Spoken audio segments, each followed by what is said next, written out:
नमस्कार, मैं हूँ प्रेम कुमार। आप देख रहे हैं प्रेम से बोलो सत्य बहुमत। आपका बहुत-बहुत स्वागत है और आज हम चर्चा करने जा रहे हैं जिस विषय पर, वो है ट्विटर रो लोकतंत्र के खिलाफ है मोदी सरकार। ट्विटर विवाद लोकतंत्र के खिलाफ है मोदी सरकार। आप सोचेंगे ये कोई राजनीतिक एजेंडा है या राजनीतिक दल की भाषा है जो सत्ता के खिलाफ आमतौर पर बोली जाती है कि वर्तमान सरकार लोकतंत्र को का गला घोंटने का काम कर रही है, लोकतंत्र को की हत्या का काम कर रही है। मैं उस परिपाटी में बंद कर बात नहीं करने जा रहा। मैं इस बात को समझना और समझाना चाहता हूँ। और जो ताजा ट्विटर विवाद सामने आया है, खुलासा सामने आया है, वाद विवाद चर्चा पर चर्चा हो रही है, उस परिप्रेक्ष्य में समझना चाहता हूं, समझाना चाहता हूं कि क्या लोकतंत्र के खिलाफ है मोदी सरकार। लोकतंत्र में जनता के पास शक्ति होती है। यह शक्ति वोटों की होती है। वोट से इस शक्ति का हस्तांतरण जनप्रतिनिधियों यानी विधायकों और सांसदों तक होता है और फिर विधायक और सांसद से सरकार में यह शक्ति समाहित हो जाती है। विपक्ष के पास भी शक्ति होती है। संविधान में प्रदत्त शक्तियां हैं, विपक्ष के पास विशेषाधिकार भी है, क्योंकि वो भी निर्वाचित प्रतिनिधि होते हैं, उनकी भी ताकत है, उनके पीछे भी जनता के वोट होते हैं। कहने का अर्थ यह है कि लोकतांत्रिक सरकार के पास जो शक्ति होती है वो जनता की शक्ति होती है। जनता यह शक्ति निष्पक्ष और भेदभाव रहित तरीके से सरकार चलाने के लिए जीती हुई पार्टी को देती है। सरकार की शक्ति के सामने हमेशा जनता बेबस रहती है।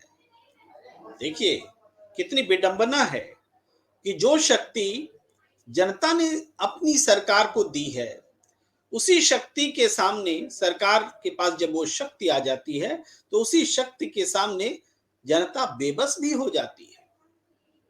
फिर भी जनता लोकतांत्रिक तरीके से ही जवाब देती है। दोबारा चुनाव होने पर ही वो अपनी मत का इजहार करती है, सरकार बदलने के रूप में या इवन आजकल जो व्यवस्था है निर्वाचित प्रतिनिधियों को बदलने के रूप में। और हम ये कहना चाहते हैं, जोर देकर कहना चाहते हैं कि जनता, हम आप लाठियां खा सकते हैं, पुलिस की दर्द सह सकते हैं, हम पुलिस की गोलियां भी खा सकते हैं, यानी सरकार की शक्ति जो हमने ही उन्हें दी है उस शक्ति का दबाव जो है उसको झेल सकते हैं। लेकिन जब हमारी चुनी हुई सरकार अपनी शक्ति का इस्तेमाल संवैधानिक तरीके से हम पर न करे और हमें विदेशी कंपनी के हाथों पीड़ित होने के लिए आग्रह करने लगे तो मुद्दा भावनात्मक हो जाता है। हम इमोशनल हो जाते हैं कि हमने जिस सरकार को चुना वह सरकार हमें खुद दंडित कर सकती है अगर हम गलत हैं, कानूनी तरीके से, वैधानिक तरीके से। लेकिन वह सरकार ट्विटर से आग्रह करे कि ये लो 1200 लोगों की लिस्ट, इन 1200 लोगों को बैन कर दो। तो समझिए ये कितनी बड़ी चौंकाने वाली बात है कि हमने अपनी शक्ति सरकार को दी, सरकार ने अपनी शक्ति का इस्तेमाल हमारे ऊपर जो कर सकती है, संवैधानिक रूप से कर सकती है, लेकिन नहीं करते हुए किसी विदेशी कंपनी को कह रही है कि हम पर एक्शन ले। अगर ट्विटर एक्शन लेता है हम पर, हमारे ट्विटर हैंडल को बैन करता है, तो क्या आप समझते हैं कि यह वैधानिक तरीका है? यह वैधानिक तरीका हो सकता है क्या? ट्विटर हमें कैसे बैन कर सकता है? ट्विटर हमें कैसे बैन कर सकता है? वो इंडिविजुअल फैसला उसका हो सकता है। हम उसके नियम कानून को नहीं मानेंगे, वो हमें बैन कर सकता है। लेकिन हमारी सरकार ट्विटर को कहे कि हमारी प्रजा के 1200 लोगों को, हमारी लोकतंत्र में हमारी जनता जो है, मतदाता जो है, हमारे 1200 वोटरों को प्रतिबंधित कर दो। कैसी सरकार है? क्या शक्ति नहीं है सरकार में? अपनी शक्ति को पहचानती नहीं है सरकार कि वो ट्विटर को अपने वोटरों को दंडित करने के लिए कह रही है? अगर हम दंड के लायक हैं, हम वोटर अगर दंड के लायक हैं, तो हम इसी संवैधानिक व्यवस्था में उस दंड को भुगतने के लिए तैयार रहते हैं। हम लाठियां भी खाने के लिए तैयार रहते हैं, गोलियां खाने के लिए तैयार रहते हैं, जेल जाने के लिए तैयार रहते हैं, फांसी पर लटकने के लिए तैयार रहते हैं, उफ तक नहीं करते, क्योंकि संवैधानिक व्यवस्था में हमने स्वयं अपनी सरकार को यह शक्ति दे रखी है। लेकिन इस सरकार ने जो कुछ किया है, वो विदेशी व्यक्ति जो ट्विटर का पूर्व सीईओ है, उसने जो कुछ बोला है, जो खुलासा किया है, वो खुलासा बहुत ही खतरनाक है। ट्विटर के पूर्व सीईओ ने क्या बोला है? उन्होंने खुलासा किया है, आप नीचे स्क्रीन पर पढ़िए, कि किसान आंदोलन के दौरान चुनिंदा ट्विटर हैंडल बैन करने का दबाव था। पूरी बात यह है कि तत्कालीन नरेंद्र मोदी जी की सरकार ने दबाव दिया। पूर्व सीईओ जैक डोर्सी कह रहा है कि दबाव दिया उसने कि इन ट्विटर हैंडल्स को बैन कर दो, वरना भी सुन लीजिए, वरना ये कि आप पर एक्शन होगा। अगर जैक डोर्सी का बयान लें तो उनके हिसाब से उन्होंने बताया कि दबाव नहीं मानने पर कर्मचारियों के घर रेड डालने और गिरफ्तार करने के लिए मोदी सरकार ने धमकी दी, ऐसा जैक डोर्सी ने कहा। मान लीजिए थोड़ी देर के लिए कि वह विदेशी व्यक्ति है, हमारी सरकार को बदनाम करना चाहता है, हमारी सरकार उसके वजह से बेवजह बदनाम कर रही, वो झूठ बोल रहा है। थोड़ी देर के लिए मान लीजिए कि वो झूठ बोल रहा है, तो हम आते हैं सच। जो नरेंद्र मोदी जी की सरकार में आईटी देख रहे हैं मंत्री राजीव चंद्रशेखर जी, उन्होंने जो बयान जारी किया है उसको देख लेते हैं। वो तो सच है, वो तो सरकार का बयान है। उस बयान में राजीव चंद्रशेखर लिखते हैं कि 2020 से 2022 के बीच ये ट्विटर कंपनी ने भारतीय कानून का कंप्लायंस नहीं किया, भारतीय नियम कानून को नहीं माना, और जून 2022 में उन्होंने इसका कंप्लायंस किया। तो 2020 से 2022 तक सरकार ट्विटर पर एक्शन क्यों नहीं ले रही थी? कंप्लायंस नहीं होने पर चुप क्यों बैठी थी? क्या इसकी फाइल को तैयार करके सरकार चाहती थी कि किसान आंदोलन में ट्विटर कंपनी किसान आंदोलन के खिलाफ उन हैंडल्स को बैन करे जिसको मोदी सरकार कह रही है? और अगर ट्विटर ऐसा नहीं करता है तो 2020 से 2022 के बीच जो भारतीय कानून का नॉन कंप्लायंस हुआ है, उनकी बात नहीं मानी गई है, उस कारण ट्विटर को डॉक में खड़ा किया जाए, उसके घर में छापेमारी की जाए, उसको जेल में डाला जाए। ये क्या ब्लैकमेलिंग की सरकार? वो भी इसलिए कि अपने ही वोटरों को दंडित किया जाए, देश में कोई आंदोलन ना हो, किसानों के आंदोलन से बदला लिया जाए। ये बहुत बड़ा सवाल है और डेमोक्रेसी का सवाल है। हम जिस सरकार को चुनते हैं वो सरकार हमारे खिलाफ संवैधानिक तरीके से चाहे जितना सख्त एक्शन लेना है ले, लेकिन उसे कोई अधिकार नहीं है कि विदेशी कंपनी को कहे कि वो हमारे वोटरों को दंडित करे, हम वोटरों को दंडित करें। और ये इतना बड़ा मामला है, क्षमा कीजिए, इस देश के विपक्ष ने तो इस बिंदु को, इस पॉइंट को पकड़ा भी नहीं है जो मैं आपको बता रहा हूं। इस हिसाब से विपक्ष ने प्रतिक्रिया भी नहीं दी है जो मैं आपको बता रहा हूं, क्योंकि ये एक नागरिक के नाते मैंने इस लोकतंत्र में महसूस किया है। एक वोटर के नाते मैंने इसे महसूस किया है कि एक वोटर के रूप में हम पर यह जुल्म है कि कोई विदेशी कंपनी हमें दंडित करे, इसलिए कि हमारी ही चुनी हुई सरकार ऐसा उससे आग्रह करे। ऐसा क्यों हो रहा है? अब मैं यहां आ रहा हूं, ये जो हो रहा है ये तो बहुत खराब हो रहा है, लेकिन वास्तव में ऐसा हो क्यों रहा है? वास्तव में ऐसा इसलिए हो रहा है कि जिस लोकतंत्र को हम लोकतंत्र मान रहे हैं वो छद्म लोकतंत्र है, वो सच्चा लोकतंत्र नहीं है। जिस बहुमत से हम सरकार को चुन रहे हैं वो सत्य बहुमत नहीं है, वो सच्चा बहुमत नहीं है।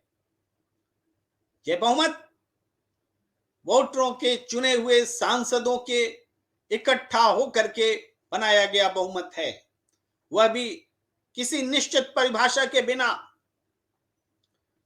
यह सच है कि नरेंद्र मोदी जी की सरकार को अपने दम पर 303 सांसदों का बहुमत प्राप्त है 543 में, और एनडीए मिला के यह संख्या और भी ज्यादा है। लेकिन यह भी सच है कि अगर यह संख्या नहीं भी होती तब भी इस देश में सरकार होती, और वो सरकार सांसदों को जुटाकर होती, चाहे किसी को तोड़कर, जोड़कर, गठबंधन कर, पैसे का लालच देकर, भय से या किसी अन्य तरीके से उनको जुटाया जाता और सरकार बनाई जाती। ये भी सच है। तो चूंकि सरकार के पास कोई बाध्यता नहीं है कि सरकार बनाने के लिए हमें आंकड़े हमारे पास हैं या नहीं हैं, इसलिए उनकी जिम्मेदारी भी जनता के प्रति उस रूप में नहीं है, क्योंकि जानती है दुनिया की सबसे बड़ी पार्टी कि अगले किसी चुनाव में अगर हमें सांसद कम भी पड़ जाए तो हम इतने सुविधा संपन्न और साधन संपन्न हैं कि हम दूसरी पार्टी के सांसदों को तोड़ सकते हैं, हम दूसरी पार्टियों से समर्थन खरीद सकते हैं, सरकार तो हम बना ही लेंगे।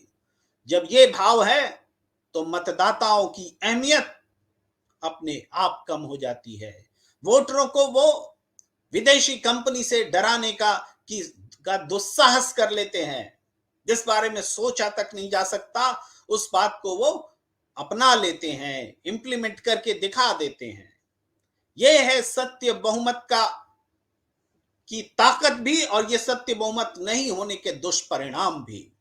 अगर वास्तव में सत्य बहुमत हो, यानी जनता के वोटों की अहमियत, जनता के वोटों से बनी हुई सरकार हो, तो किसी की मजाल नहीं कि वोटरों पर हाथ लगा दे, वो भी कोई विदेशी कंपनी। ट्विटर ने 250 ट्विटर हैंडल को बैन किया। कहा है वो विदेशी जैक डोर्सी ने कि 250 ट्विटर हैंडल को हमने बैन किया, चूंकि सरकार ने हमसे आग्रह किया था 1200 ट्विटर हैंडल को बैन करने का। हमने अभिव्यक्ति की स्वतंत्रता का लिहाज रखना था, और इस अंतरराष्ट्रीय नियमों से भी हम बंधे होते हैं, और इस कारण से हमने 1200 की बात नहीं मानी, 250 पर हमने बैन लगाया, और 6 महीने बाद उस बैन को उठा लिया। तो वो ट्विटर एहसान जता रहा हिंदुस्तान के लोकतंत्र पर कि 6 महीने तक हमने आप पर बैन लगाया, 6 महीने बाद हमने उठा लिया, क्योंकि अभिव्यक्ति की स्वतंत्रता का सम्मान करना था। गजब हो गया भाई, अभिव्यक्ति की स्वतंत्रता का सम्मान 6 महीने तक आपको करने की जरूरत नहीं महसूस हुई, और 6 महीने बाद आपको अभिव्यक्ति की स्वतंत्रता का ख्याल आ गया, और वो लांछन भी लगा रहे हैं हमारे लोकतंत्र पर कि हिंदुस्तान तो अपने आप को दुनिया का सबसे बड़ा लोकतंत्र कहता है, लेकिन इसी लोकतंत्र में यहां की सरकार ने हमें धमकाया कि अपनी ही जनता पर, अपने ही वोटरों के ट्विटर हैंडल को हमारे द्वारा उसको बैन किया जाए। इसके लिए यह स्थिति बनी है, और यह स्थिति खतरनाक है, शर्मनाक है, हम वोटरों के लिए शर्मनाक है। हम कैसी सरकार चुन रहे हैं जो हम ही वोटरों के खिलाफ विदेशी कंपनी से मदद ले रही है हम पर एक्शन लेने के लिए, हमारे ही आंदोलन को कुचलने के लिए। किसान आंदोलन क्या पाकिस्तान से आए हुए लोग कर रहे थे? किसान आंदोलन इसी देश की जनता के किसान कर रहे थे। मतभेद हो सकते हैं, कोई आंदोलन गलत भी हो सकता है, लेकिन ये ना भूलें कि ये इस देश के किसान हैं, इस देश के नागरिक हैं, लोकतंत्र के मतदाता हैं, सरकार के निर्माता हैं। इस बात को ना भूलें। मगर लोकतंत्र को ताक पर रख दिया गया है, ताक पर रख दिया गया है लोकतंत्र को। और आप ये समझिए कि कैसे कैसे इस देश में जो पूरा डेमोक्रेसी का ताना बाना है उसको बदलने की जरूरत है। हमें एक ऐसी डेमोक्रेसी चाहिए जिसमें जनता के बहुमत से सरकार बने। सरकार जनता के बहुमत से बननी चाहिए। आज कह सकते हैं भारतीय जनता पार्टी के पास लगभग 38% वोट हैं। क्या डर है बीजेपी को? वो कहे कि जिसकी सबसे ज्यादा वोट जिसको मिले, जिस पार्टी को सबसे ज्यादा वोट मिले उसकी सरकार बने। किसी किस्म के खरीद फरोख्त की जरूरत नहीं होगी। आपको 38% वोट मिला है, ठाठ से अब सरकार बनाइए, यही बहुमत है। सबसे ज्यादा जिसको वोट मिलेगा वही सत्य बहुमत है। सांसद चुने जाते हैं, सबसे ज्यादा वोट मिलता है वही तो सांसद बनते हैं। वहां तो कोई मैजिक फिगर नहीं होता है, कितने वोट पड़े और उसके आधे से एक ज्यादा वही चुना जाएगा सांसद, ऐसा तो नहीं होता है। तो हम उसको बहुमत मानते कि नहीं मानते? तो सरकार बनाने में हम वोटों का बहुमत क्यों नहीं मान सकते? मानना पड़ेगा, क्योंकि वही सच्चा बहुमत है। क्यों मानना पड़ेगा? जबरदस्ती वाली बात नहीं है, कोई टेरर वाली बात नहीं है। लॉजिक के साथ कह रहा हूं कि जो सरकार 38% की बन रही है आज, 38 से थोड़ा कम, 37 से थोड़ा ज्यादा, नरेंद्र मोदी जी की सरकार है। तो ये जो 38% की सरकार है, इसमें जीते हुए सांसदों के वोट कितने हैं? क्योंकि इसमें तो हारे हुए उम्मीदवारों के भी वोट हैं बीजेपी के। जीते हुए सांसदों के वोट 20% के करीब बनते हैं। तो वास्तव में 20% की ये सरकार हुई ना, 38% की हुई नहीं। लेकिन अगर हम ये नियम बना दें कि सबसे ज्यादा जिसको वोट मिलेगा उसकी सरकार होगी, तो हारे हुए उम्मीदवारों के वोट भी सरकार बनाने के काम में आएंगे। हारे हुए उम्मीदवारों के वोटर भी सम्मान पाएंगे, उनका वोट बेकार नहीं जाएगा। पूरा 38% वोट का इस्तेमाल सरकार बनाने में होगा। और इसमें सबसे बड़ी बात यह होगी कि सरकार गिराना है, बनाना है, गठबंधन करना है, भ्रष्टाचार करना है, इन सब में ऊर्जा बर्बाद नहीं होगी। बिल्कुल ऊर्जा बर्बाद नहीं होगी, क्योंकि बेसिक बात है कि अगर सरकार बनाने में हम गलत तरीके इस्तेमाल करेंगे, पैसे खर्च करेंगे, भ्रष्टाचार करेंगे, तो वो जो पूंजी इस भ्रष्टाचार में लग रही है, वो पूंजी भी तो अपना पैसा रिटर्न खोजेगी। पूंजी तो उसी को कहते हैं जो धन और अधिक धन कमाए, वही पूंजी है। वरना यूं ही पैसा रखा रहे उसको पूंजी नहीं बोलते। तो भ्रष्टाचार में अगर पूंजी लगेगी तो काला धन ही तो पैदा होगा। तो काला धन वाली सरकार क्या जनता का भला कर पाएगी? अगर इससे निजात पाना है तो सत्य बहुमत को अपनाना होगा। और सत्य बहुमत का मतलब है सबसे ज्यादा वोट पाने वाली पार्टी को सरकार बनाने का मौका। यही परिभाषा है एक लाइन में। सबसे ज्यादा वोट पाने वाली पार्टी को सरकार बनाने का मौका, यही सत्य बहुमत है। तो सत्य बहुमत के बगैर एक सरकार निरंकुश हो जाती है, लापरवाह हो जाती है और इस हद तक चली जाती है कि तमाम बहुमत होने के बावजूद, जो कि सत्य बहुमत चूंकि नहीं है, ये असत्य बहुमत है, तो वो अपने ही वोटरों को विदेशी कंपनी के हवाले कर देती है कि इसको दंडित करो, इसको बैन करो, इस पर एक्शन लो। आप समझ रहे हैं सत्य बहुमत और असत्य बहुमत का फर्क? आज जो हमारी सरकार चल रही है या इससे पहले चलती रही है, सब असत्य बहुमत पर आधारित है। यही कारण है कि मतदाता सरकार बदलने के लिए वोट करते हैं, सरकार बदल करके संतुष्ट हो जाते हैं, लेकिन व्यवस्था नहीं बदलती। जब सरकार बनाने के तरीके वही रहेंगे तो व्यवस्था भी उसी तरीके से भ्रष्ट ही बनी रहेगी, और भ्रष्ट है। तो इस बात को अगर हम समझते हैं, इस घटना ने हमें समझने का अवसर दिया है कि एक सरकार जो इतनी ताकतवर है, इसके पास इतने वोट्स हैं, इतने सीट्स हैं, एनडीए है, गठबंधन है, इसके बावजूद ये जनता के प्रति उत्तरदायी तो नहीं बल्कि अपने ही वोटरों के का दुश्मन बनी हुई है, अपने ही वोटरों को विदेशी कंपनी से दंडित करवा रही है। ये कैसा लोकतंत्र है? ये कैसा लोकतंत्र है जिसमें जिसके वोट से आप चुन कर आते हैं, उसी वोटरों को दंडित कराते हैं विदेशी कंपनी से, जबकि आपके पास पूरा अख्तियार है, आपके पास अधिकार है, संविधान है, कानून है कि आप कोई भी गलत करता है इस देश में, कोई भी वोटर, कोई भी नागरिक, तो उसे दंडित किया जा सकता है। आप उस अधिकार का इस्तेमाल नहीं करते। कायर है क्या? कायर है क्या? ये सरकार हमारी कायर है कि अपने अधिकार का इस्तेमाल नहीं कर पा रही है, विदेशी कंपनी का मुंह देख रही है।